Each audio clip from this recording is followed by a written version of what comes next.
Get your free copy of the complete tutorial at www.teachucomp.com/free. One way to copy and paste, which copies, or cut and paste, which moves, entire workbook worksheets is by using the Worksheet name tabs. To copy or cut a selected worksheet or group of worksheets by using the Worksheet name tabs, first select the worksheets to copy or move. Then, to copy the selected worksheets, hold down the Control key on your keyboard. Then, for either method, click and drag the first worksheet tab you selected, which is the active worksheet tab whose title appears in color, left or right, and then release it where you want to paste the selected worksheets. Then, if you chose to copy the worksheets, release the Control key on your keyboard. Notice that as you click and drag the selected worksheets, the mouse pointer icon turns into a white piece of paper.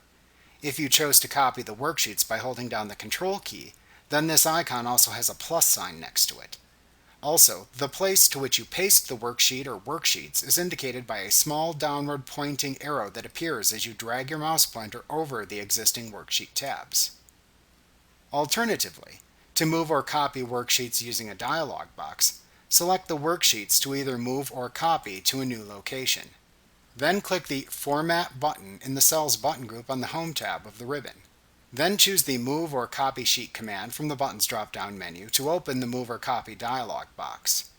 Use the To Book drop-down to select the workbook to which to move or copy the selected sheets. In the Before Sheet list, select the sheet before which to move or copy the selected sheets. Selecting the Move to End choice moves or copies the selected sheets to the end of the workbook. Then, to copy the sheets versus move them, you must check the Create a Copy checkbox.